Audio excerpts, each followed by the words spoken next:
तो ध्यान दें, चैप्टर नंबर 2 है और हमने चैप्टर नंबर 1 में एक बात पढ़ी थी कि कॉस्ट एलिमेंट वाइज 3 तरह से बांटे जा सकते हैं। याद है किसी को? क्या क्या? एलिमेंट वाइज कॉस्ट का 3 डिवीजन है। कौन कौन सा? Material, labour, overhead, other expense, ये 3 है ना। तो हम लोग मटेरियल को जरा ध्यान से पढ़ लें, मटेरियल को ध्यान से पढ़ लें, लेबर को ध्यान से पढ़ लें और ओवरहेड को ध्यान से पढ़ लें, तो कम से कम कॉस्टिंग करने आ जाएगा। एलिमेंट वाइज हम कॉस्टिंग करना सीख लेंगे और फिर उसके बाद जैसा करना वैसा करो।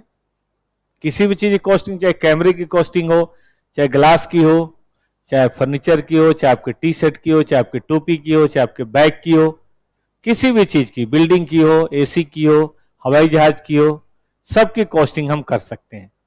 जैसे अकाउंट में अगर हम ठीक से पहचान लें कौन नॉमिनल, कौन पर्सनल, कौन रियल, और उसके रूल का हम ध्यान रखें, तो कोई भी जनरल एंट्री पास कर सकते हैं, कोई भी। और जनरल एंट्री पास करना मतलब किसी का लेजर बना सकते हैं। उसी तरह से यहां है कि हम पहले तीनों एलिमेंट की कॉस्टिंग पढ़ेंगे और इस किताब में और कुछ नहीं है, बस उन्हीं 3 एलिमेंट की कॉस्टिंग है। पूरी बुक में बस यही है। आपने देखा होगा मटेरियल, लेबर और ओवरहेड। एक और चैप्टर एबीसी, लेकिन वो भी ओवरहेड का ही पार्ट एंड पार्सल है। तो आइए ऊपर वाले का नाम लेके यहीं से कॉस्टिंग शुरू होता है। और सबसे पहली बात क्या दी गई है? Material costing. सवाल उठता है कि मटेरियल क्या है? मटेरियल का मतलब वो सारी कमोडिटीज हैं या फिजिकल ऑब्जेक्ट हैं which is use to make the final product. Example बताओ, इस कागज को बनाने में मटेरियल क्या लगा होगा? सॉरी, किताब को बनाने में पेपर लगा होगा, स्याही लगी होगी। ये 2 मेन है, बाकी तो छोटी मोटी कुछ लगता हो तो लगता हो, ठीक है ना। मान लो ये मेरा ब्लेजर है, इसको बनाने में क्या लगा होगा? 2-3 तरह का कपड़ा, क्योंकि ऊपर अलग होता है, नीचे अस्तर मैंने देखा है कुछ अलग होता है, पॉकेट कुछ अलग होता है कि नहीं? उसके अंदर भी कुछ मोटा मोटा कुछ पता नहीं क्या देते हैं, बकल या जो भी हो। तो मुझे लगता है 2-3 तरह का मटेरियल होगा, और एक ये बटन होगा और एक धागा होगा। मोटे तौर पे यही होगा ना, ठीक है। चलो भाई, आप मटर पनीर बना रहे हो, कोई बना लेता है ठीक ठाक? बॉयज बना लेते हो भाई? बताओ भाई, बॉयज बताओ, गर्ल्स का कोई बात नहीं। क्या क्या डालते हो बेटा? क्या क्या सब्जी चाहिए? मटर, पनीर, मसाले, प्याज, है ना। चलो सुनो, गुलाब जामुन बनाना है, क्या लोगे? गुलाब जामुन नहीं, हद है। जब मटर पनीर में मटर और पनीर, तो गुलाब जामुन में मेरे ख्याल से गुलाब और जामुन होता होगा, आई थिंक। बाकी चीनी होनी और लगता होगा, नहीं। चलो जो भी है, तो कहने का मतलब है कि मटेरियल हर चीज के प्रोडक्शन का बेस है। सर्विसेज में थोड़ा मटेरियल कम लगता है, लेकिन अगर मैन्युफैक्चरिंग कर रहे हैं तो मटेरियल तो बहुत ज्यादा लगेगा। जैसे मान लीजिए आप फर्नीचर बना रहे हैं, प्लाई चाहिए, कील काटी चाहिए, फेविकॉल चाहिए, कुछ और चीजें लग कब्जा वगैरह चाहिए, वो सब चीजें चाहिए। टोपी बना रहे हैं तो ऊन चाहिए। मेन तो यही होता है मेरे ख्याल से मटेरियल, ठीक बात है कि नहीं? लंच बना रहे हैं तो चावल चाहिए, दाल चाहिए, सब्जी चाहिए, मसाले चाहिए, प्याज चाहिए, टमाटर चाहिए, यही सब चीजें चाहिए। तो किसी भी चीज को बनाने में जो भी चीज आप इस्तेमाल करते हैं वही बताइए क्या है? मटेरियल, ठीक है ना। जैसे मुझे बुक बनानी है, तो बुक बनाने के लिए क्या चाहिए? पेपर। तो देखिए, इसको बोलते हैं बेटा जी रॉ मटेरियल, और इसको बोलते हैं फिनिश गुड्स। मटर पनीर की सब्जी बनानी है तो इसके लिए मटर भी चाहिए और पनीर भी चाहिए, मसाले भी चाहिए, टमाटर, प्याज जो भी चाहिए वो सब चाहिए। कपड़ा बनाना है तो 2-3 तरह का कपड़ा चाहिए। बॉयज का तो फिर भी ऐसे बन जाए, गर्ल्स में तो कई तरह के कपड़े चाहिए होते हैं, लाल, पीला, नीला, हर तरह का, ठीक बात है कि नहीं? तो वो सब देख लीजिए आप, ठीक है। आगे बढ़िए। बॉयज का तो मिला जुला के ब्लू से लेकर ब्लैक तक की कहानी है नहीं? ब्लू से शुरू होता है, ब्लैक पे जाके फिनिश। कलर के नाम पे तो बस यही है। आइए देखो, मटेरियल 2 तरह के हो सकते हैं, डायरेक्ट और इनडायरेक्ट। जो मेन मटेरियल होता है उसको डायरेक्ट बोलते हैं, which can be directly attributable to the in product. For example, इस किताब को बनाने में अगर पर यूनिट हमें ऐसा लगता है कि भाई 100 रुपए का कागज लगा है, 50 रुपए का कागज लगा है, तो ये इसका डायरेक्ट मटेरियल है, क्योंकि 150 में 50 रुपए तो मटेरियल ही है। और हम पहचान भी सकते हैं, कैसे पहचानते हैं? कितने रीम लगा है divided by number of books. ठीक है ना बेटा जी, इतने रीम और इतने बुक्स भाग दिया, बात खत्म। तो यह है हमारी कहानी मटेरियल के डायरेक्ट होने की। लेकिन जैसे कि मैंने कहा आपसे कि इनडायरेक्ट ऐसी चीजें होती हैं जो होती तो हैं लेकिन उसको करना थोड़ा मुश्किल है। कैसे मुश्किल है? क्योंकि वो हो तो जाएगा पर यूनिट, लेकिन थोड़ी दिक्कत आएगी। जैसे आप ही लोग हैं, किताब की कॉस्ट तो हमने निकाल दी कि भाई चलो किताब कितनी 4 मिल गई है और सब में 2-2 और मान लो, तो कितनी और मिल जाएंगी? मतलब 6 पेपर है, 6 तिरका 18 असाइनमेंट है ना, 18 गुने 300 लगा लो, 300-400 कॉस्ट, तो 5,000-6,000 के मटेरियल आराम से हम लगा सकते हैं, पर हेड 6,000। ओके, लेकिन बेटा हम फिनाइल भी यूज करते हैं, हाँ, रूम को साफ करने का। अब पर हेड फिनाइल बड़ा मुश्किल है, क्योंकि फिनाइल हमको पिलाते थोड़े ना है कि भाई ये 250 ग्राम पी गया, ये तो 1 लीटर पी गया। इसलिए चूंकि 1 किलो फिनाइल आता है, 1 लीटर फिनाइल आता है 50 रुपए का, तो मान लो 50 रुपए। हम कप में डाल के फिनाइल तो नहीं देते आपको, लेकिन फिनाइल से रोज साफ होता है, ये वॉशरूम वगैरह जहां भी है सफाई तो करनी पड़ती है। अब उसमें थोड़ा बहुत फिनाइल भी जाता है, हो सकता है थोड़ी बहुत और भी चीज डालते हो, पोछा ओछा भी खराब हो जाता है, तो खर्चा तो वो भी है मटेरियल का। लेकिन पर यूनिट निकालेंगे तो बड़ा अजीब सा आएगा, 2 रुपए, 1 रुपए, 8 आने ऐसे आएगा, और वो भी थोड़ा मुश्किल ही होगा, क्योंकि सुबह शाम क्लास चलती है, ये क्लास भी चल रही है, वो क्लास भी चल रही है, तो पर यूनिट निकाल तो लेंगे, ऐसी कोई दिक्कत नहीं है, लेकिन बाल के खाल निकालने वाली बात है। तो देखिए, ये नहीं कि हम नहीं कर सकते हैं, लेकिन फिजिबल इकोनॉमिक तरीके से करना पर यूनिट मुश्किल है, कोरिलेट नहीं कर सकते। ये तो बड़ा अच्छा है कि आपने किताब ली, तुम कह सकते हैं आपने 5,000 की बुक ली, लेकिन फिनाइल आप बोल सकते हैं मैंने थोड़े ना पी, मेरे ऊपर चार्ज क्यों लगा रहे हो? जहां फिनाइल साफ हुआ मैंने वहां कदम भी नहीं रखे, मेरे ऊपर क्यों डाल रहे हो? लेकिन थोड़ा बहुत तो जाएगा बेटा। ऐसे देखो इलेक्ट्रिसिटी वगैरह है, इलेक्ट्रिसिटी तो मटेरियल नहीं, छोड़ो इसको, जो मटेरियल है उसकी बात। चलो ये बन रहा है ब्लेजर, अब ब्लेजर बनने में देखो कपड़ा तो बड़े आराम से निकाल सकते हैं कि इसमें 200, 500, 1000 का कपड़ा लगा। चलो बटन भी मान लेते हैं, 2 बटन बड़े वाले और 8 बटन छोटे वाले। पॉकेट में भी देखो नहीं है, पॉकेट में बटन नहीं है, होता है किसी में होता है, पैसे वैसे रख के बंद करने के लिए, अंदर की बात, ठीक है ना। चलो नहीं है तो 8 बटन ही है, मिला जुला के 10 रुपए मान लेते हैं, कम ही होगा लेकिन मान लेते हैं 10 रुपए, ठीक है। बट धागा बड़ा मुश्किल है, ये इसके अंदर पेस्ट किया होता उन्होंने, कुछ क्या बोलते हैं उसको, कफ या आई डोंट नो क्या बोलते हैं, मतलब ये थोड़ा सीधा रहे तो इसके लिए अंदर कुछ डाल के उसको पेस्ट करते हैं, कपड़े से पेस्ट करते हैं। तो देखो गम भी लगा होगा, वैसे तो हर जगह गम है लेकिन इसमें भी है, ठीक है कि नहीं, हर जीवन में गम है, तो यहां भी है। तो वो 2, 4, 5 रुपए का, 1 रुपए का, 8 आने का कुछ ना कुछ है, करने को तो वो भी कर सकते हैं लेकिन बहुत मेजर नहीं है। जैसे मटर पनीर में, आइए आपको डायरेक्ट और इनडायरेक्ट हम बताते हैं। मटर ऐसे लिखते हैं ना, पनीर की सब्जी, ठीक है। अब देखो 2 हिस्सों में बांटते हैं, डायरेक्ट और इनडायरेक्ट। डायरेक्ट मटेरियल, आज आपके कुकिंग का इम्तिहान हो जाएगा। देखो मटर ऑफ कोर्स मेजर है, पनीर चाहिए ही चाहिए। हालांकि जो मेस वालों का मटर पनीर होता है उसमें पनीर नहीं चाहिए होता है कुछ बॉयज गर्ल्स जो मेस में रहते हैं उनके मटर पनीर में मटर मटर होता है, और पनीर ऊपर से जैसे वो केक में चेरी नहीं रखते हैं, एक चिमटे से उठा के अलग से एक पनीर रख दे, वो भी छोटा सा एकदम, दांत में जाके फंस जाए। चलो मुझे लगता है टमाटर पड़ता है मटर पनीर में, तो है ना, potato, onion, tomato, tomato, onion, ये मेजर खर्चे हैं। लेकिन सुनो सुनो सुनो प्लीज ना, प्लीज बेटा, मसाले, अब मसाले एक नहीं होते, कई तरह के, जीरा, धनिया, गरम मसाले, तेज पत्ता, लौंग, इलायची, और पता नहीं जायफल, कई तरह की चीज, मुझे नहीं पता, मैं काफी दिनों से नहीं बनाया मैंने मटर पनीर, लेकिन एक बात कर रहे हैं, ठीक है ना, हमारे उस्ताद ने मटर पनीर का जो तरीका सिखाया है वो हमारे घर वाले मानते ही नहीं है, नाराज हो जाते हैं। हमारे सर ने सिखाया था, देखो बेटा, मटर पनीर या पनीर की सब्जी बनाने का सबसे सही तरीका है, कहीं से भी कैसा भी पनीर ले आओ, काट को, ठीक है, और प्याज व्याज अपना जो भी है तैयार कर लो, उसके बाद कढ़ाई गरम करो, और कढ़ाई में एक कलछी रम डालो,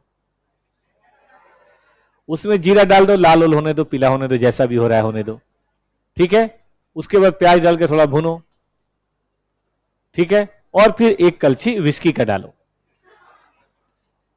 उसके बाद पनीर के टुकड़े छोड़ो, उसमें थोड़ा फ्राई व्राई करो, जैसा भी होगा, उसके बाद एक बोतल रेड वाइन की डालो, ठीक है, तरी के लिए रेड वाइन का डालो, उसके बाद मसाला वसाला जैसा डालना है डालो, मत डालो, गोली मारो, डाल दो गरम मसाले, उसके बाद लास्ट में एक कलछी में घी लो और थोड़ा वोदका डालो और छौंक लगा दो।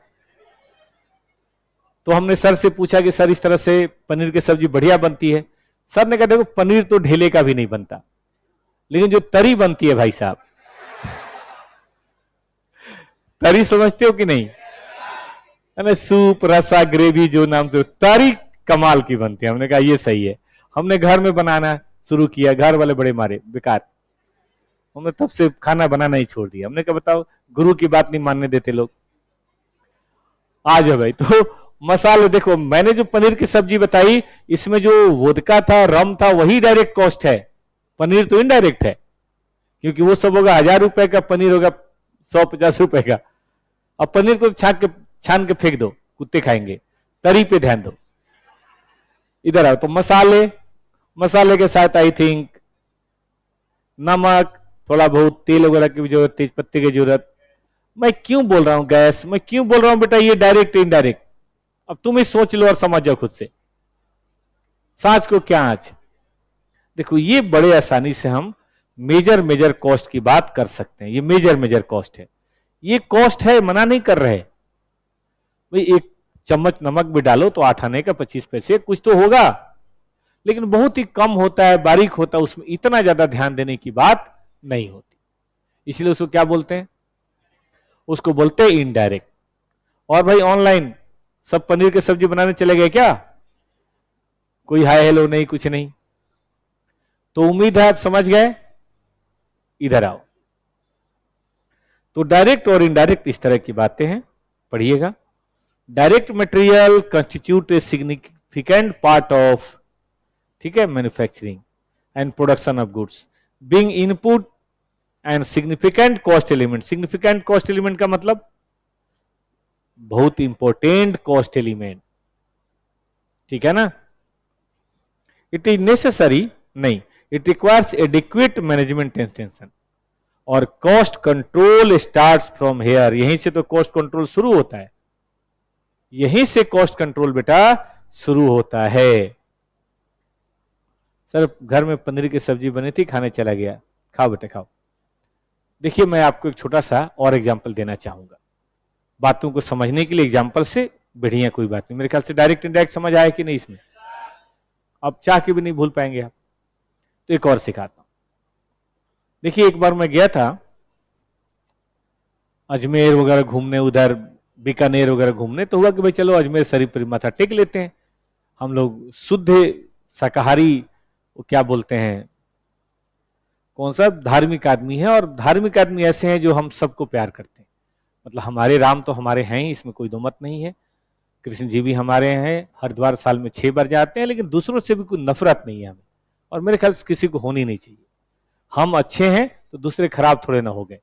तो हुआ कि भाई हरिद्वार क्या बोलते हैं, दरगाह में हर आदमी आते हैं, हम भी मत्था टेकने चले गए, उसके बारे में लोग कहानियां बताते हैं, गलत थे, अच्छे थे, बुरे थे, आई डोंट केयर, मुझे कोई लेना देना नहीं है। तो वहां से जब मैं बाहर निकला, कोई गया दरगाह निजामुद्दीन, तो बेटा इधर से कुछ ऐसा गेट उठ है, आप बाहर निकलेंगे तो दोनों तरफ मिठाई उठाई की दुकानें हैं, किसी ने अगर देखा हो तो, मतलब ये दरगाह है बड़ी सी, और जब गेट से निकलेंगे ना, मेन मुख्य द्वार जिसको बोलते हैं, तो बहुत सारी मिठाई की दुकानें हैं। असल में वहां पे बहुत दूर दूर से लोग आते हैं। जैसे आप हरिद्वार गए हैं, हरिद्वार मेन मार्केट में जाए तो प्रसाद की बहुत सारी दुकानें होंगी, लोग प्रसाद बेच रहे हैं, तो वहां भी प्रसाद कुछ होता होगा। तो मैंने देखा बहुत सारी मिठाई की दुकानें हैं, तो हुआ कि हम लोग भी कुछ खरीद लेते हैं, भाई ऐसी क्या बात है, अपने बच्चों को खिलाएंगे, टॉपर्स के बच्चों को। तो हम खरीदने गए तो वहां देखा एक मुख्य चीज बिक रही थी जिसका नाम था सोहन हलवा। आपने यहां भी खाया होगा। कितने बच्चों ने सोहन हलवा खाया है? बस, बाकी ने खाया ही नहीं। तो मैं क्या एग्जाम्पल दे रहा हूं फिर? मुझे तो लगा आप सबने खाया होगा। मंगा लो, बहुत बढ़िया। तो देखो, मैंने दिल्ली में जो देखा है सोहन हलवा, जैसे मान लो हीरा स्वीट से हम लोग मंगाते हैं, तो मैं देखा 700 कभी 800 ऐसे ही रेट होता है किलो। यही रेट लेते हैं ये वाले। ठीक लगता है, बढ़िया लगता है। आजकल मैंने थोड़ा कम कर दिया कि मुझे शुगर की शिकायत रहती है, पहले मैं बहुत खाता था। चलो जो भी है, तो वहां मैंने पता लगाया, तो उन्होंने कहा हाँ जी सोहन हलवा हमारा मेन है, क्योंकि ये लंबे समय तक खराब नहीं होता, तो लोग यही ले जाते हैं, दूर दूर के लोग आते हैं हमारे यहाँ। हमने कहा क्या रेट? तो उसने कहा देखो ये वाला जो रेट है ना, ये है 70 रुपए किलो। मैं बड़ा खुश हुआ, मैंने कहा 770।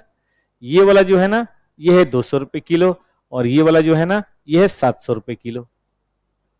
मैंने कहा तीनों सोहन हलवा है? बोला हाँ जी तीनों सोहन हलवा है। मैंने कहा रेट में बड़ा फर्क है भाई साहब? तो बोला जी मटेरियल में भी फर्क है। बोला मेहनत तो हमारी तीनों में बराबर लगी हुई है, मटेरियल में फर्क है। इसमें हम लोग, जो आप लोग दिल्ली में लेते हैं ना, हमने बताया कि हमारे यहाँ तो 700 रुपए का है। बोला हमारे यहाँ भी ये 700 का, ऐसी क्या बात है? लेकिन इस वाले में क्या है कि हम लोग शुद्ध दूध का इस्तेमाल करते हैं, शुद्ध घी का इस्तेमाल करते हैं और उससे बनाते हैं, और काजू किशमिश सब जो भी ड्राई फ्रूट्स वगैरह का इस्तेमाल करते हैं। इस वाले में ड्राई फ्रूट्स क्या होता है हमें नहीं पता। 70 रुपए में ड्राई फ्रूट्स सूंघने को ना मिले आजकल 1 किलो। और इस वाले में हम लोग दूध का इस्तेमाल नहीं करते, इसमें हम लोग बेसन का इस्तेमाल करते हैं, मैदे का इस्तेमाल करते हैं, चीनी ज्यादा डालते हैं। अब चीनी 40 रुपए किलो है, उस जमाने में थोड़ा और सस्ता होगा, मैदा और सस्ता होगा, बेसन और सस्ता होगा, तो हमें इसकी कॉस्ट 50 रुपए पड़ती है, हम 70 बेचते हैं। उसने साफ सब बता दिया, क्योंकि फुर्सत में था, उसको भी काम नहीं था, हमें भी कोई काम नहीं था, हम दोनों फुर्सत में थे। ठीक है कि नहीं?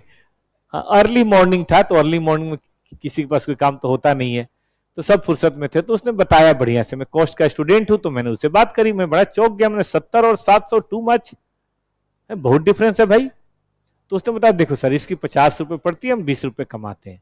और आपको बता दें इसी में तो मेन कमाते हैं, क्योंकि हमारे यहाँ जो लोग आते हैं दरगाह पे हरिद्वार में, ये बल्क जो है ना मास है, जिनकी कमाई थोड़ी कम होती है, उनके लिए दरगाह पे आना ही जीवन सफल होने वाली बात है। ठीक बात है कि नहीं? आप लोगों के लिए घूमने का जरिया है ये। चलो हरिद्वार भी घूम आते हैं, पिकनिक मना आते हैं, मतलब आप लोग हरिद्वार जाना, दरगाह आना, पिकनिक मनाना है। लेकिन बेचारे जो गरीब लोग हैं उनके लिए तो ये सपना है कि माथा एक बार हम टेक लेंगे तो हमें इन सब कर्मों से, पापों से मुक्ति मिल जाएगी, हरिद्वार में नहा लेंगे तो शुद्ध हो जाएंगे, मतलब इस तरह की बात है। तो हरिद्वार में आने में भाड़ा में उनका सब खत्म हो जाता है। अच्छा, उनके बच्चे भी बहुत होते हैं, आपको तो पता नहीं है कि नहीं, उनके बच्चे भी बहुत होते हैं। तो बच्चे बहुत होते हैं तो उनको सबको खिलाना होता है, तो वो 2 किलो खरीदते हैं। अब 700 रुपए वाला 2 किलो कहां से खरीदेंगे? 70 वाला 2 किलो बतासा समझ के खरीद लेते हैं। बतासा इस आप मान लो चीनी का बना हुआ है, और हम खूब बेचते हैं ये डेली। उन्होंने बताया कि हम डेली 1 क्विंटल 2 क्विंटल बेच देते हैं, 1 क्विंटल 2 क्विंटल। अब 2 क्विंटल बेचा, 20 रुपए अगर है तो हो गया 4000 रुपए की कमाई। एक छोटे मोटे दुकानदार के लिए बहुत बड़ी कमाई है भाई साहब, अगर डेली हो रही हो तो। और ऐसे स्थानों पर तो डेली कमाई होती है, भीड़ तो कभी कम नहीं होती। तो सुना आपने ठीक से? मैं आपको ये बात क्यों बता रहा हूं? मैं आपको बता रहा हूं कि कॉस्ट कंट्रोल यहीं शुरू होता है। अब वो दूध और घी डालेगा तो चाह के भी 700 रुपए से कम नहीं बेच पाएगा, बेचेगा तो उसको कुछ बचेगा नहीं, बचेगा नहीं, तो उसको तो बेचना ही पड़ेगा। लेकिन आप चीजों को सब्स्टिट्यूट कर दो, हमने पढ़ा था कॉस्ट रिडक्शन, कॉस्ट कंट्रोल। अब चीजों को सब्स्टिट्यूट कर दो तो देखो चीजें तो सस्ती हो ही जाएंगी। अब सस्ती होंगी तो उसके भी बहुत सारे कस्टमर हैं भाई साहब, सस्ती चीजों के भी कस्टमर हैं, तो इस तरह से हो जाता है। अब कपड़ा ही देख लो ना तुम, कई कपड़ा ही ऐसा होता है फैब्रिक जो 200-400 रुपए मीटर मिलता है, 500 रुपए मीटर मिलता है। जबकि तुम देखो शर्ट तुम्हें 100 रुपए का भी मिल जाएगा। अब 400-500 मीटर वाला कपड़ा लगा के कोई 100 रुपए में शर्ट दे पाएगा? जो 100 रुपए 50 रुपए में शर्ट मिलती है, पता है वो कौन सी शर्ट होती है? एक तो डिफेक्टिव पीस होता है, दूसरा उसका फैब्रिक भी बहुत चालू वाला फैब्रिक होता है, जो मिलता है 30 रुपए मीटर, 40 रुपए मीटर, तभी 100 रुपए में शर्ट आ पाएगा, वरना कैसे 100 रुपए में शर्ट आ जाएगा? तुम ही बताओ ना। 30 रुपए तो सिलाई वाला भी लेगा, लेबर आप कम कर नहीं सकते हैं, ओवरहेड आप कम कर नहीं सकते हैं, तो किस में आप कमी करेंगे? मटेरियल में। तीसरा एग्जाम्पल देता हूं, बिल्कुल यही एग्जाम्पल है बेटा। हमारे यहां जो बर्फी मिलती है दिल्ली में, आप चले जाओ, बर्फी 200 रुपए से लेकर 1200 रुपए तक की मिल जाएगी। मैं गलत कह रहा हूं तो बताना। 200 रुपए वाले में जबरदस्त चीनी होगा, खाओगे तो लगे चीनी का गोला ही खा रहे हैं। दूध होता है लेकिन बहुत कम होता है। 500-600 वाला लोगे तो उसमें ठीक ठाक दूध की मात्रा, पेड़े में दूध की मात्रा ठीक ठाक होती है ना। और 1200 रुपए में दूध तो होता ही है, प्लस काजू किशमिश पिस्ता इस तरह की। काजू कतली का क्या रेट है आजकल? 800। लेकिन चले जाओ कोई सस्ते होटल में 400 में मिल जाएगा। हाँ हाँ, उसमें क्या है, 400 मिल जाएगा। उसमें काजू कम होगा और चीनी ज्यादा होगा, कॉस्ट कंट्रोल। पढ़ेंगे हम लोग इस बात को। तो जैसा कस्टमर होता है उसके अनुसार से लोग काम करते हैं। ऐसा कुछ नहीं। कपड़े देखो, अब 100 रुपए वाला टी शर्ट भी है और 2000 वाला टी शर्ट भी है, कुछ ना कुछ फर्क तो मटेरियल का होगा ही ना, बाकी प्रोसेस तो सेम ही होता है। तो ये लाइन सबको बात में आ रही है कि सिग्निफिकेंट है, इसलिए इसका कॉस्ट कंट्रोल करना, बताइए, कॉस्ट कंट्रोल करना बेहद ही जरूरी है। तो हम इसमें दो चीजें पढ़ेंगे, बल्कि हर कॉस्टिंग के चैप्टर में बेटा दो चीज पढ़ेंगे। एक पढ़ेंगे कॉस्ट और एक पढ़ेंगे कंट्रोल। मैंने कहा था कि कॉस्टिंग का काम तो कॉस्ट निकालना है, लेकिन कॉस्ट अकाउंटिंग का काम कॉस्ट निकालना नहीं है। कॉस्ट निकालने के बाद कहानी शुरू होती है ना, कि कैसे हम कॉस्ट की इंफॉर्मेशन का इस्तेमाल करके और बेहतर प्रॉफिट ला सकते हैं। और जब कॉस्ट अकाउंटेंसी होता है तब तो और मत पूछो, और उसका भी बाप जब मैनेजमेंट अकाउंटेंसी होता है तब उसमें भी मत पूछो, उसमें तो और हम आगे बढ़ के एनालिसिस करते हैं। तो देखो बेटा जी, जितने चैप्टर हम पढ़ेंगे, हम टू डायमेंशन लेके चलते हैं। एक चलते हैं डिटर्मिनेशन ऑफ कॉस्ट और दूसरा कंट्रोल।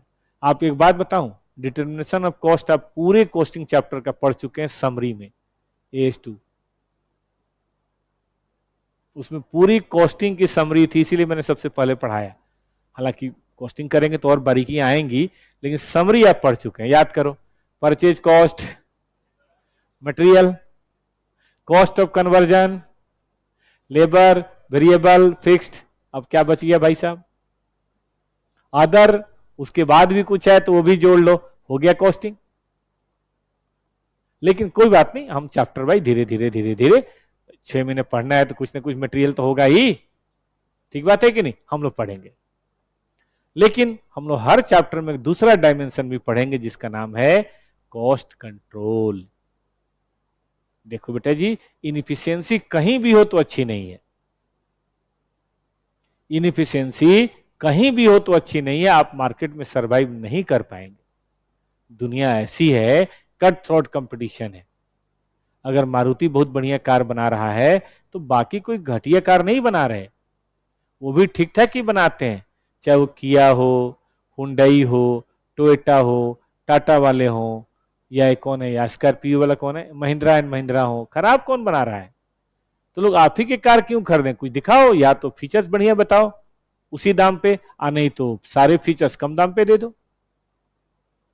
दाम वो लो तो फीचर ज्यादा दो, नहीं तो फीचर्स अगर वही हो तो दाम।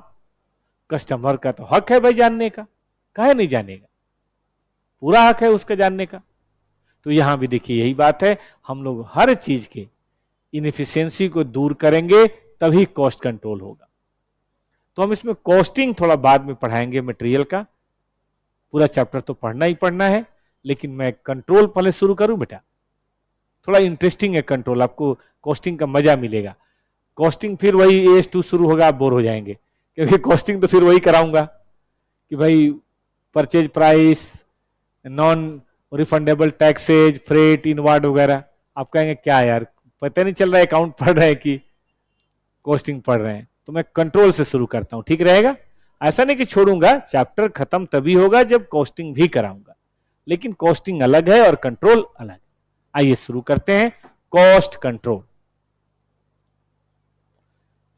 ध्यान दीजिए, काफी पन्ने पलट के हम लोग जाएंगे सीधा कॉस्ट कंट्रोल पे, ढेर सारे पन्ने छोड़ के। आ जाओ सीधे कॉन्सेप्ट 17। ऐसा बिल्कुल मत समझिए कि 16 नहीं करेंगे, ऐसा हो ही नहीं सकता कि हम सब ना करें, लेकिन शुरू करते हैं 17 से, थोड़ा एंजॉय करते हैं, फिर लौट के वापस आएंगे। ये थोड़ा इंटरेस्टिंग पोर्शन है जो आपने नहीं पढ़ा है, पढ़ी हुई चीजें थोड़ी बोरिंग हो जाती है।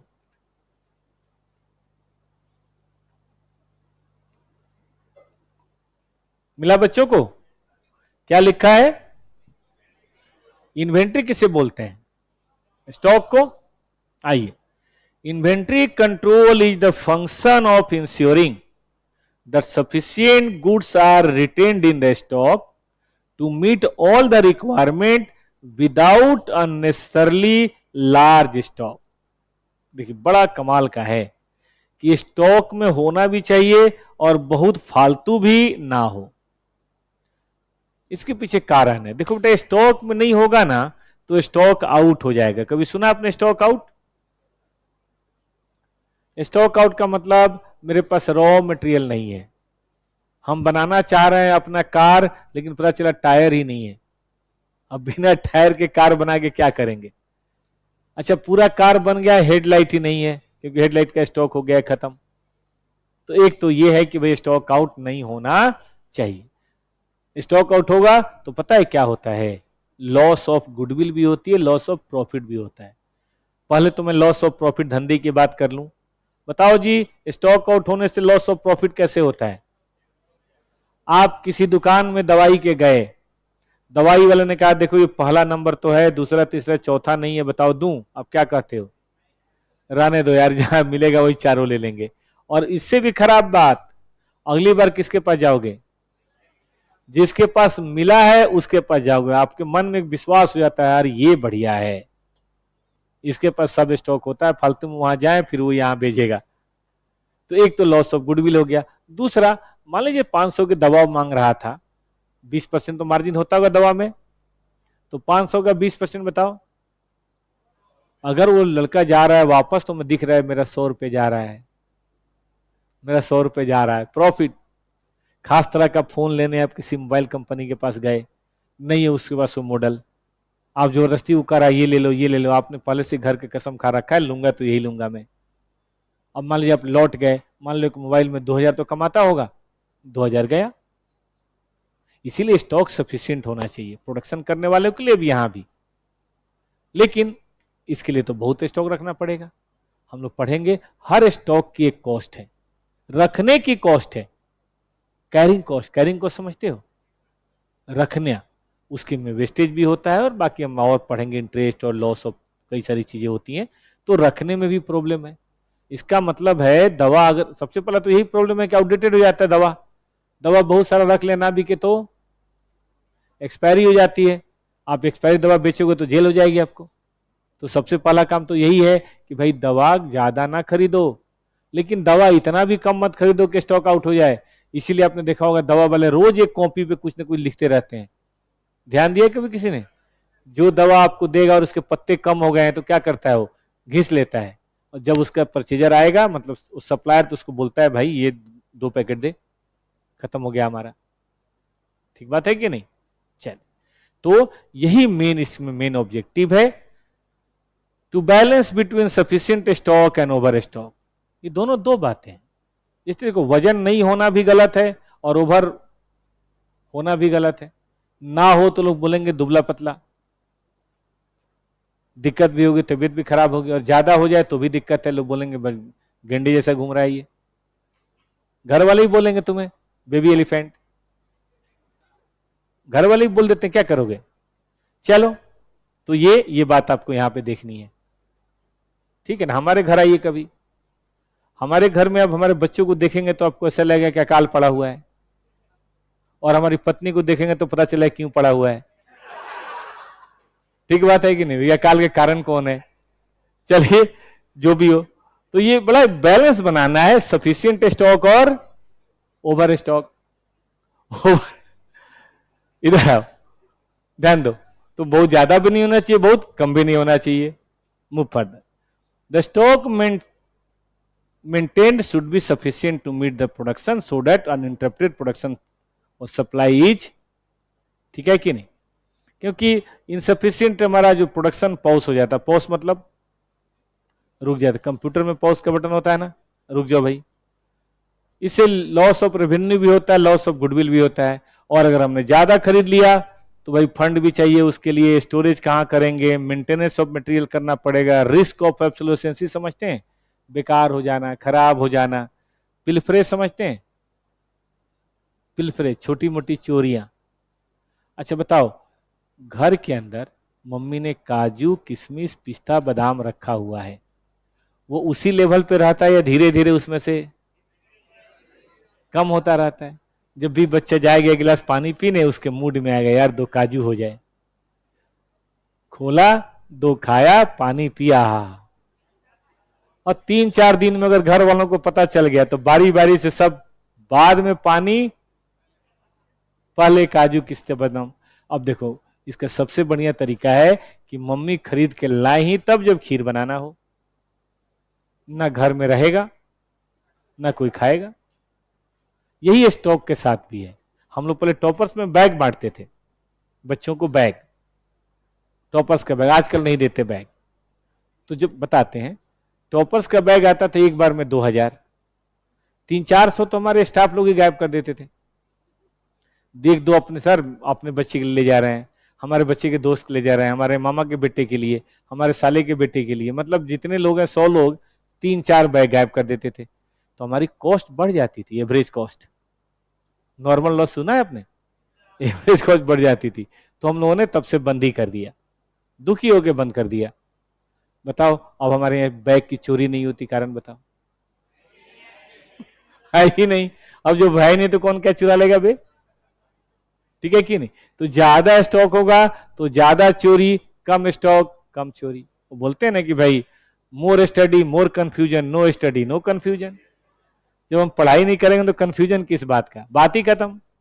आइए, इसीलिए बेटा एक बेसिकली ट्रेड ऑफ है। ट्रेड ऑफ समझते हो? ट्रेड ऑफ मतलब समझौता, स्टॉक आउट के बीच में और ओवर स्टॉकिंग के बीच में। ये लाइफ यही है बेटा, ट्रेड ऑफ। सक्सेस है एक तरफ और रिलैक्सेशन है एक तरफ, ये दोनों कंपीटिंग है। आप जिसको बोलते हैं ना मेटलिटिक सक्सेस, जैसे मान लो कोई टिकटॉकर है, कोई रील बनाने वाला है, कोई इंस्टाग्राम वाला है, उनकी जिंदगी झंड है, जाके पता लगा उनसे। अरे सुबह 6-7 बजे खा पी के निकलते हैं, माँ बाप की गाली, और फिर शाम को आके वही खाते हैं, और बाकी दिन भर जहां मर्जी मॉल में लगे लूटने। आपने देखा होगा, कोई शर्म लिहाज नहीं कि लोग देख के क्या कर रहे हैं, गर्ल्स हो बॉयज हो, कहीं भी डांस, कहीं भी कुछ, कहीं भी नौटंकी, कहीं भी ड्रामा।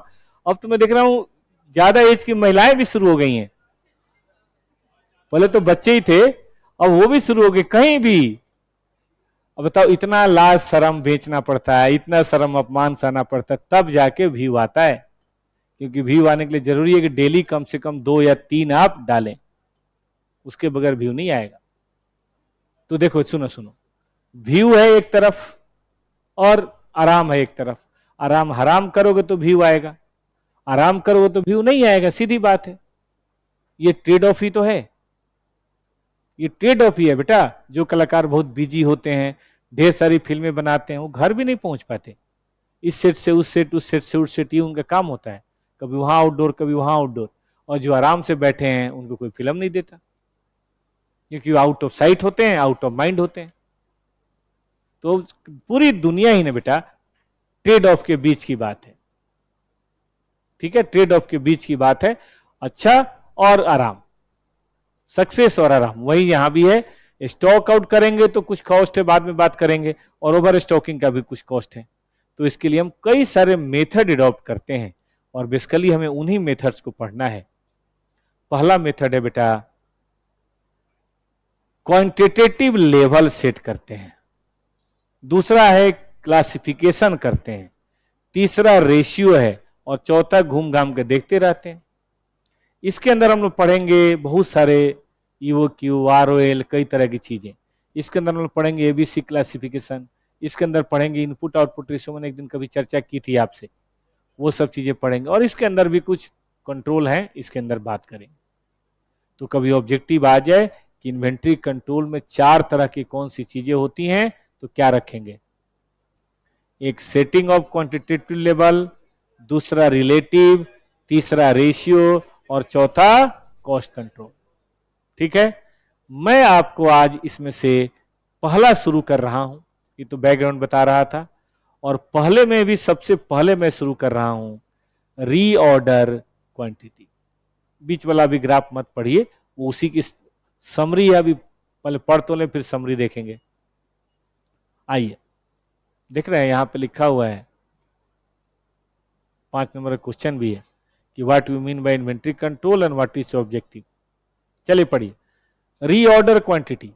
देखो बेटा, इसमें 2 लाइन में बोलता हूं, एक तो है ऑर्डर क्वांटिटी और दूसरी लाइन है बेटा जी री क्या होता है? री एग्जाम, री स्टार्ट आजकल बड़ा फेमस हो रहा है 12 फेल के बाद। री स्टार्ट क्या होता है?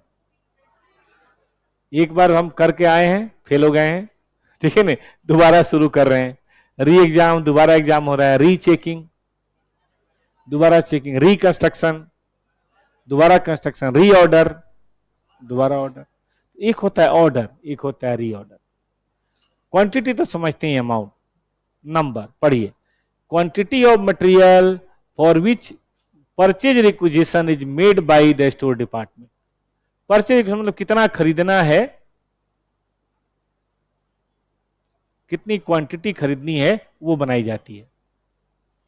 आपके घर में, अब देसी बात करते हैं, आपके घर में ऑर्डर क्वांटिटी क्या है आलू की ठंडी के दिनों में? बोलो भाई, पता है कुछ? घर की सब्जी का कुछ नहीं पता? आपको भी नहीं पता? कोई घर पे रहता है? सब बाहर निकाल दिए गए। कितना किलो? कितना किलो बेटा? 1 पाव आलू? I don't think so. Girls जो अपने घर में रह रही हैं आजकल, अब देखो डिपेंड करता है घर में कितने लोग हैं। मान लीजिए मम्मी पापा और 2 लोग आप लोग रह रहे हैं तो 2 किलो 1 किलो। लेकिन मान लीजिए ज्वाइंट फैमिली है, ताऊ की फैमिली भी है, चाचा की फैमिली भी है, रिश्तेदार भी आते रहते हैं, फिर 5 किलो 7 किलो। चलो आपने कहा सर 2 kg आलू,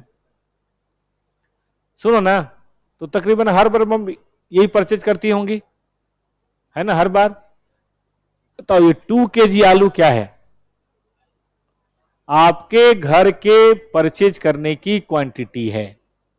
चलो जी, आटे की बोरी बताओ, 5 किलो 10 किलो 20 किलो। जनरली छोटी फैमिली है तो 5 किलो वाला पैकेट लोग उठा के ले आते हैं, थोड़ी बड़ी फैमिली है तो 10 किलो वाला पैकेट उठा के ले आते हैं, है ना, सही बात ये। चलो जी, 10 kg आटा, फ्लावर। लेकिन चावल ज्यादा दिन चलता है और हम यूपी बिहार वाले खाते भी बहुत हैं चावल, तो हम 5 किलो लाएं तो हमारा काम नहीं चलेगा, फिर 2 दिन बाद जाना पड़ेगा। तो बताओ भाई, जनरली चावल की बोरी कितने की आती है आपके घर में? आपके घर में, किसी और की बात मत करो। देखो खाना तो सबको है, लेकिन वही कंजम्पशन कम है तो छोटी बोरी, कंजम्पशन ज्यादा है तो बड़ी बोरी, ज्वाइंट फैमिली है तो और बड़ी। तो आपने कहा जी 25 किलो है हमारे राइस के बैग की क्वांटिटी। मैं कुछ बता रहा हूं, समझने की कोशिश करो। ये सब ऑर्डर क्वांटिटी है आपके घर की, मतलब एक बार में आपके घर वाले इतना खरीदते हैं। हो सकता है कभी 10 किलो की बोरी भी ले आए हो, कभी 50 की भी, लेकिन जनरली जो करते हैं। लेकिन मैं आपसे बोलूं, मिर्च रेड चिल्ली पाउडर 100 ग्राम 200 ग्राम रेड चिल्ली पाउडर, या वो भी 25 किलो की बोरी।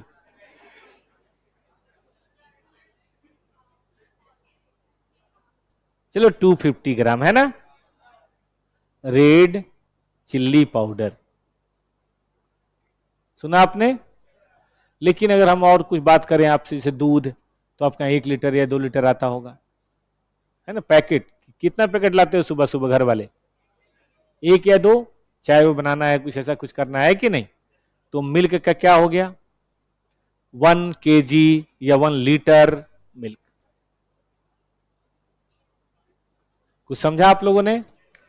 बट मान लीजिए कोई हरियाणा का हो तो हो सकता है उसके यहाँ 4 किलो आता हो, सुबह सुबह सब एक एक गिलास पीते हो। वही 5 किलो 4 किलो तो बाल्टी हुआ, ठीक बात है कि नहीं? सुनिए सुनिए, अब अपनी गाय भैंस तो अलग बात है, लेकिन खरीद के लाने की बात कर रहे हैं। तो देखो, ऑर्डर क्वांटिटी का जब बार बार इस्तेमाल होता है तो उसको क्या बोलते हैं, रीऑर्डर क्वांटिटी। रीऑर्डर क्वांटिटी, जैसे आपके यहाँ फिनाइल परचेज होकर आता होगा 1 सीसी, हम लोग लाते हैं 4-5 सीसी, क्योंकि क्लासरूम वगैरह भी करना होता है ना बहुत सारा, तो हम लोग की क्वांटिटी थोड़ी ज्यादा होती है।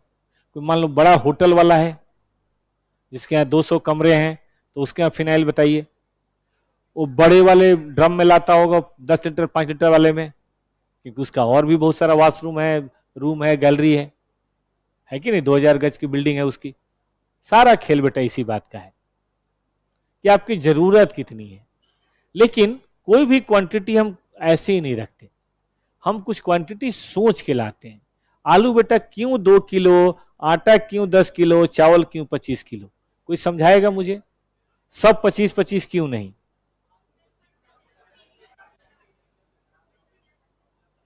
इसका मतलब कुछ ना कुछ कंसिडरेशन है, आपके घर वाले कुछ न कुछ सोचते हैं। बल्कि पालक तो मेरे ख्याल से जिस दिन बनाना होगा उसी दिन आता होगा। साग जिसको बोलते हैं ना, पालक हो या बथुआ आजकल खूब मिलता है, जिस दिन बनाना हो, अगर पालक मान लीजिए 2 दिन पहले आ जाए तो खराब हो जाएगा। आलू तो 2 दिन चल जाता है, हरी सब्जी जनरली आदमी 1 दिन का मंगाता है, क्योंकि 2-3 दिन काहे के लिए फालतू में घर में सुखाने से क्या फायदा। तो देखो, इसका कुछ ना कुछ बेटे जानते हो क्या है, कंसिडरेशन। देखो, हमने लाइफ में हमेशा देखा है, आपसे भी बात की है कि आदमी कुछ ना कुछ सोच के बात करता है। कोई भी पॉलिसी क्यों चुने, अकाउंटिंग पॉलिसी, मैं कहता हूं आप करियर में कुछ भी क्यों चुनो। आप सीए बन जाओगे, सीए बनने के बाद आपके पास कई रास्ते होंगे। आप जॉब कर सकते हो बेटा बड़ी कंपनियों में, जॉब सुनो ना, कंपनियों में आप जॉब कर सकते हैं किसी सीए फर्म में, सीए फर्म। आप बेटा जॉब कर सकते हैं या अपनी प्रैक्टिस कर सकते हैं, और इससे भी बड़ी बात आप कहीं अपना मैन्युफैक्चरिंग कोई बिजनेस शुरू कर सकते हैं, बिजनेस की नॉलेज हो गई। अब 1 2 3 4 कोचिंग भी कर सकते हैं, वो भी एक जॉब है, वो भी काम है, कोई दिक्कत नहीं। तो 1 2 3 4, ठीक है बेटा, 1 2 3 4। आप कोई एक ही चुन पाओगे ना, वो चुनने से पहले कुछ सोचोगे। क्या सोचोगे? भाई आपकी इच्छा कहाँ है, ये भी बहुत जरूरी है। मैंने भी बेटा जॉब किया कंपनी में, सीए फॉर्म में जॉब किया, अपना व्यापार भी करने की कोशिश करी, प्रैक्टिस, लेकिन अल्टीमेटली मैंने कोचिंग करा क्योंकि मुझे अच्छा बहुत लगा। ये भी बहुत जरूरी है, अच्छा लगा, इसलिए 26 साल से मैं रोज सुबह उठ के आ जाता हूँ। और अब तो 9 बजे आ रहा हूँ, लॉकडाउन से पहले 7 बजे आता था, 7 बजे एकदम कंफर्टेबल था मैं। ये इच्छा बहुत जरूरी है, जहां हम बार बार जा सके। कोई भी कोर्स या कोई भी चीज पढ़ाई ना बेटा, जब मन लगने लगे तो फिर उसमें कोई दिक्कत नहीं है। लेकिन मन लगे और पैसा ना मिले क्या फायदा, भूखे पेट तो भजन भी नहीं होता। तो भैया कुछ माल मटेरियल भी आना चाहिए, ठीक बात है कि नहीं? थोड़ा रिस्पेक्ट भी मिले मार्केट में। अब टीचर में देखो ये फ्री में मिलता है, गार्जियन लोग भी मतलब टीचर को रिस्पेक्ट दे देते हैं, बच्चा तो ना दे, गार्जियन बहुत रिस्पेक्ट देते हैं। बच्चे भी देते हैं पढ़ने के बाद, पास होने के बाद। तो मुझे लगता है इस आदमी ने हमारे लाइफ में कितना फर्क पैदा कर दिया, तब रिस्पेक्ट खूब देते हैं, ऐसी बात नहीं, खूब देते हैं। ठीक है दोस्त, तो यहां पे कई बातें सोच रहे हैं ना, उसी तरीके से चलो एक और एग्जांपल देता हूं। आज से 5 साल बाद आपके सामने एक और समस्या आएगी, किससे शादी करें, ये भी समस्या है। बॉयज का तो नहीं पता, गर्ल्स की बड़ी समस्या है।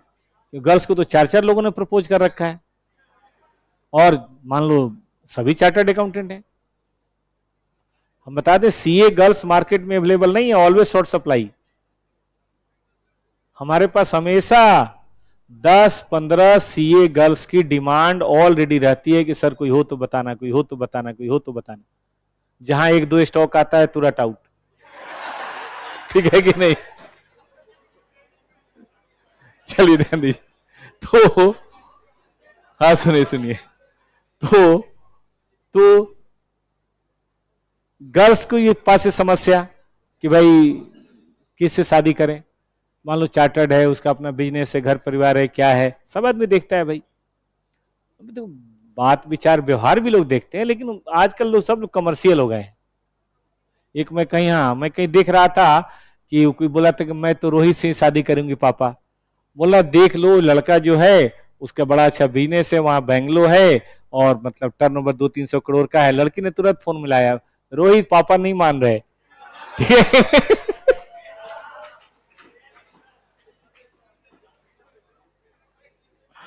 सॉरी बेटा, मैं तुम्हें पूरा याद रखेंगे बाबू, पूरे तुम्हें लाइफ में कभी नहीं भूलूंगी, लेकिन तुम मुझे भूलने की कोशिश करना। 1 मिनट में ब्रेकअप, भाड़ में गया। ठीक है कि नहीं? इधर आओ।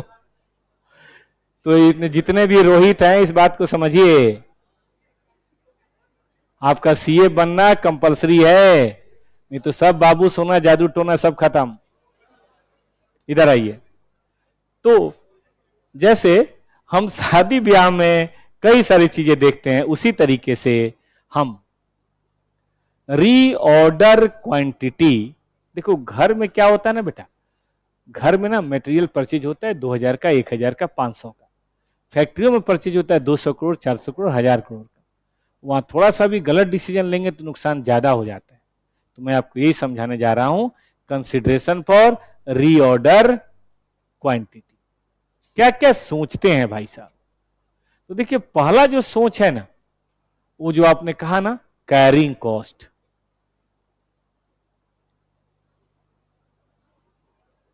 ठीक है, या दूसरे शब्दों में होल्डिंग कॉस्ट। ये क्या है? Cost of holding unutilise raw material. अभी मैं रॉ मटेरियल की बात करता हूं, फिनिश गुड्स की बात नहीं कर रहा बेटा। ठीक है, इन स्टोर, हमारे स्टोर में रॉ मटेरियल पड़ा हुआ है। फॉर एग्जाम्पल, मारुति ने एक बार में 10,000 टायर मंगा लिए। ठीक है बेटा जी, अब 10,000 टायर एक दिन में तो खर्च होता नहीं है, पड़ा हुआ है पड़ा हुआ है, कभी 9,000 हुआ, 8,000 हुआ, 6,000 हुआ, फिर करते करते करते करते जीरो हुआ। लेकिन 10,000 टायर थोड़े समय तो पड़ा रहा ना भाई, कभी 9, कभी 8, कभी 7, कभी 6। ठीक है कि नहीं? जैसे आपके यहाँ मान लो एक बार में 25 किलो चावल आ गया, तो कभी 25 किलो चावल आया, 2 किलो बन गया, 23 किलो बच गया, थोड़ा चूहे ने खाया, फिर थोड़ा आपने खाया, फिर 20 किलो हो गया, फिर ऐसे आगे बढ़ा, फिर ऐसे बढ़ा, 15 हुआ, 5 हुआ, 8 हुआ, 2 हुआ, 0 हुआ। लेकिन टाइम लगता है कि नहीं लगता है? तो इसी तरह से फैक्ट्री के अंदर भी जब कभी भी, ध्यान से देखना, जब कभी भी स्टॉक लेकर आओगे तो फैक्ट्री में स्टॉक यहां पहुंच जाएगा, बुम। जैसे आपकी पानी की टंकी एक बार में 1,000 लीटर भर जाता है, क्या पूरे दिन 1,000 लीटर रहता है? थोड़ा थोड़ा थोड़ा थोड़ा थोड़ा थोड़ा घटते घटते घटते घटते फिर वो जीरो पे आता, फिर आप मोटर चला देते हैं। ऐसे ही फैक्ट्री में सोचो, एक बार में हमने 10,000 टायर लाया और फिर थोड़ा सा खर्च हुआ, फिर खत्म होते होते होते फिर जीरो, और फिर 10,000 टायर, फिर जीरो। बताओ ऑन एन एवरेज हमारे पास कितने टायर रहते होंगे? एवरेज समझते हो? एवरेज स्टॉक हमेशा होता है मैक्सिमम मिनिमम डिवाइडेड बाई 2। जैसे एक बार में 10,000 और फिर लास्ट होते होते जीरो, तो ऑन एन एवरेज बताओ 5,000 यूनिट। मैं आप पे बात करूं, अब तो खैर एटीएम पेटीएम वगैरह खत्म हो गया, पहले ना एटीएम से पैसे निकालने पड़ते थे। अब तो पेटीएम में बच्चे रखते हैं तो एटीएम की जरूरत कम हो गई। पहले पेटीएम से निकालते थे कि 2,000 का नोट निकाला, 100 रुपए खर्च किया, फिर 100 रुपए, फिर 100 रुपए, फिर 50 रुपए, फिर 100 रुपए, फिर 125, फिर 100 रुपए, फिर जीरो, फिर गए 2,000 निकाला। जिन बच्चों के घर के सामने एटीएम था वो 2,000 नहीं निकालते तो 500 निकालते थे, 500, फिर 400, फिर 300, फिर 200, फिर जीरो, फिर जाके फिर ले आए। चलो आपके में भी होता होगा, मॉम ने आपको 2,000 रुपये ट्रांसफर कर दिया पेटीएम में, चुपके से पापा को नहीं बताया, क्या 2,000 रुपये पड़ा रहता आपको पेटीएम में? आते ही आपके मन में अरमान जगते होंगे, 2000 आ गया, चलो मोमो खाते हैं, ठीक बात है। तो 2000 से हो जाता होगा एक है, क्या बोलते हैं 1800, फिर कम हो गए 1500, फिर कम हो गए 1200, फिर कम हो गए 0, फिर पहले की तरह भिखारी के भिखारी, फिर रूम पार्टनर को बोल रहे हैं चाय पिला दे यार, ठीक है कि नहीं। फिर मम्मी को फोन करो, रो गाओ, फिर मम्मी कुछ ट्रांसफर करे तो ठीक है, बाप तो करना नहीं है उसने। चलिए जो भी है, तो ये देखिए असल में फादर क्यों इतने सख्त होते हैं पता है? नहीं, फादर इसलिए सख्त होते हैं कि उन्होंने भी आपकी तरह का टाइम बिताया होता है। उनको पता है अगर बच्चों के हाथ में रिसोर्स ज्यादा पड़े तो उसका ध्यान बाकी कामों में ज्यादा जाता है, ये फैक्ट है। और बाकी काम में जाएगा तो जो इस समय का सबसे इंपॉर्टेंट काम है पढ़ाई, वो नहीं हो पाएगा। फैक्ट है। ज्यादा पैसे होंगे, तुम 2 दिन बर्थडे मनाओगे, तुम्हारे दोस्त कभी भी तुम्हें जोश दिला देंगे, अबे क्या यार बर्थडे तो बनता है बॉस, हाँ चल, आपका 2 दिन बर्बाद होगा। पैसे नहीं होंगे तो आप दोस्तों के चक्कर में खुद ही नहीं जाओगे कहीं कि पता नहीं कौन दिख जाए, समोसे खिलाने पड़े, चाय पिलाने पड़े, गायब रहोगे, घर में रहोगे। तो इस उम्र में बेटा कोशिश करो, विश्वास जानो कि रिसोर्स कम लो, इतना लो कि जिससे तुम्हारा दिल्ली में ठीक ठाक हो जाए, मतलब गुजारा चलाओ अभी, तब बनोगे बेटा एक बार बड़े चार्टर्ड अकाउंट। फिर तुम्हारे बैंक में 2 करोड़ 4 करोड़ हमेशा पड़ा रहेगा, जैसे अरविंद सर के अकाउंट में पड़ा रहता है।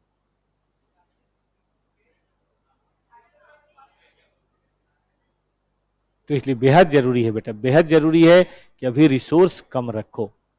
आ जाओ, तो मैं कह रहा था कि एवरेज स्टॉक, इसी पे तो नुकसान होता है, कैरिंग कॉस्ट। फिर से पढ़ो कि भाई कॉस्ट ऑफ होल्डिंग है। अब ये पता है क्या कहता है? ये कहता है कि हायर, गौर से सुनना, रीऑर्डर क्वांटिटी। अब तक उम्मीद है रीऑर्डर क्वांटिटी समझ गए होंगे, किसे बोलते हैं? वो क्वांटिटी जो हम मार्केट में खरीदने जाते हैं, हायर रीऑर्डर क्वांटिटी।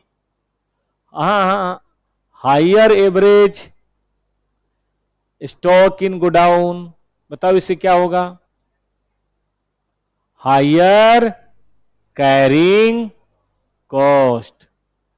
तो बताओ कंट्रोल करने वाले को क्या करना चाहिए? देयरफॉर वी शुड हैव, कौन सी चीज बेटा? लोअर रीऑर्डर क्वांटिटी, बल्कि मैं तो कहूंगा लोएस्ट रीऑर्डर क्वांटिटी,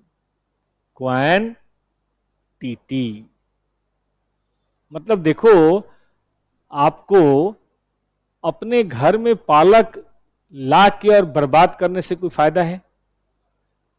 फ्रिज में जगह नहीं, इतनी सब्जियां मम्मी ने भर रखी है, बाहर सब्जियां खराब हो रही हैं, फ्रिज का बिल फालतू की, जितने सामान रखोगे बिल इसको ज्यादा आएगा, फ्रिज खराब भी जल्दी होगा, क्या फायदा यार ये सब बेकार के काम करने का। तो ऐसे ना करो ना, जितनी जरूरत है उतनी लाओ, कंज्यूम कर जाओ। क्या होता है कैरिंग कॉस्ट? देखिए देखिए बेटा, कैरिंग कॉस्ट क्या होता है ये बताते हैं। कैरिंग कॉस्ट में सबसे पहले तो आपको एक स्टोर जगह चाहिए, है ना, और स्टोर का रेंट। जैसे आजकल छोटे फ्लैट बन रहे हैं बेटा, छोटे फ्लैट भी आजकल 40, 50, 60 लाख, 1 करोड़ के आ रहे हैं, आपको पता ही है, कहने की क्या जरूरत है दिल्ली में। अब छोटे फ्लैट में किचन कितना बड़ा होता है? यही तो, फ्लैट ही जब 100 गज का है तो किचन कितना बड़ा हो जाएगा। अब उसमें पॉसिबल है 200 किलो चावल, 200 किलो गेहूं, 100 किलो आलू ला के रखना? ये सब रखोगे उतनी जगह बेडरूम में वो रखना पड़ेगा, खुद बाहर सोओगे, छत पे सोओगे, यही होगा। लेकिन पुराना गांव शहर होता था तो वहां स्टोरेज फ्री थी, तो लोग पूरा बेरी बेरी, समझते हो, अनाज रखने की जो बड़ी है ना, हाँ टंकी जो होती थी, तो वहां चलता था, क्योंकि वहां इतनी दिक्कत नहीं थी। यहाँ तो बड़ी दिक्कत है भाई साहब। अब चलो इसको फैक्ट्री में ले चलो, फैक्ट्री के भी स्पेस कहाँ है? दिल्ली, नोएडा, गुजरात, गाजियाबाद, सोनीपत, यहाँ भी जमीन बहुत महंगा हो गया है। आप किसी का भाड़े पे लोगे, बहुत कॉस्टली पड़ता है आजकल, 2 लाख रुपए 4 लाख रुपए स्टोर का मांग ले, कोई बड़ी बात नहीं है। तो इतना अब आसान नहीं रहा, संभल के रखना है स्टोरेज कॉस्ट। अब जाहिर है, अब मान लो 2 लाख टायर मंगाओगे तो बड़ी जगह चाहिए, कम मंगाओगे तो छोटी जगह चाहिए, कम जगह में काम चलेगा। Lower the quantity, lower the storage, lower the rent. और सुनो, सेफ्टी कोई चीज होती है बेटा? देखो सिक्योरिटी गार्ड वगैरह रखना, ज्यादा रखो तो चोरी चकारी का भी डर है। अरे अपने स्टाफ से भी डर है, वही रात में ट्रक लगा के पूरा माल साफ कर देंगे, अपने स्टाफ का ही डर है। तो सामान ज्यादा रहेगा तो डर ज्यादा होगा, सामान कम रहेगा तो डर कम रहेगा। लेकिन फिर भी ज्यादा, मान लो करोड़ों का माल है तो स्टाफ भी ज्यादा रखने पड़ेंगे, लाखों का माल है तो छोटा मोटा स्टाफ से भी काम चल जाएगा, बहुत ही कम है तो थोड़ा रिस्क भी आदमी ले लेता है, थोड़ा ताला मार दे चल, सीसीटीवी कैमरा लगा दिए, ताला मार दिए, चल दिया। ठीक कर रहे हैं कि नहीं? आगे आइए,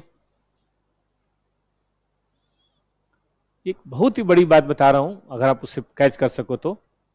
यहां जगह छोड़ के चलो पहले ये बता देता हूं, वेस्टेज। बताइए वेस्टेज का डर किसे ज्यादा है?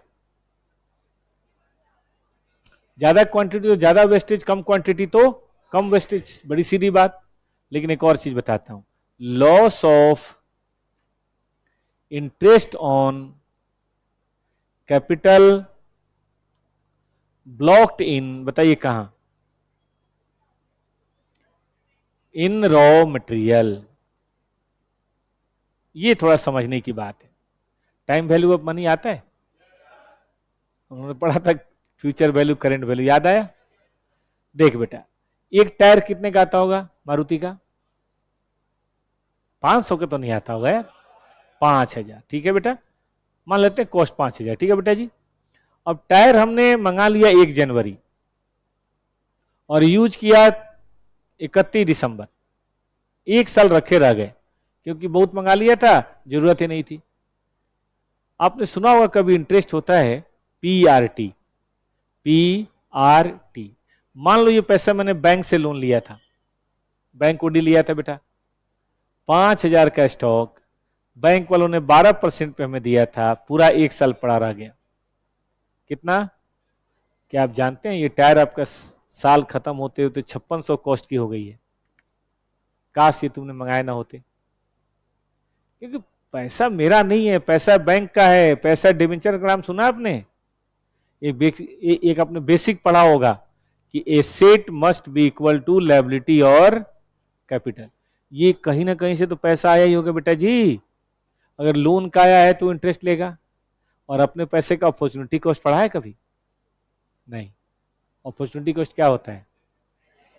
अगर अपना पैसा हमने बिजनेस में नहीं लगाया होता तो कहीं बैंक में रख देते, कुछ तो मिलता, बिजनेस में नहीं मिल रहा ना, तो ये हमारी अपॉर्चुनिटी कॉस्ट है। इसीलिए एसेट्स अगर है तो उसकी कॉस्ट ना हो ऐसा हो ही नहीं सकता, एसेट्स की भी कॉस्ट है। तो 600 रुपए तो इस बात का खर्च हो गया कि हमने जल्दी खरीद के रख लिया। काश हम उसे बेटा तब खरीदते जब जरूरत होती। आएगा एक कॉन्सेप्ट आएगा जस्ट इन टाइम परचेज, लेकिन अभी मैं जानबूझ के नहीं बता रहा। तो एज ए बिजनेसमैन अगर आप इन कॉस्ट को कम करना चाहते हैं तो बोलिए आपको क्या करना चाहिए?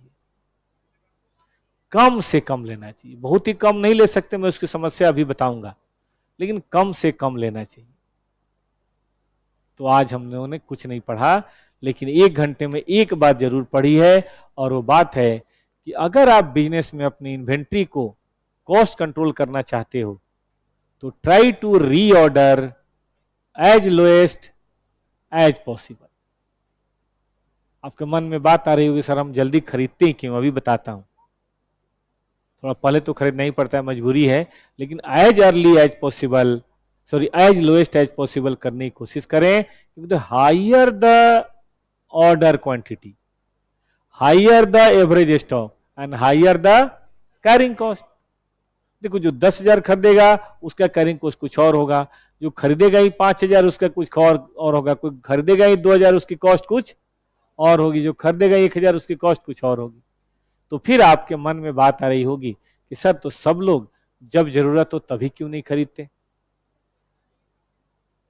मन में बात नहीं आ रही है कि सर जब इतना नुकसान है पहले खरीदने का, तो जब जरूरत हो तब खरीदो।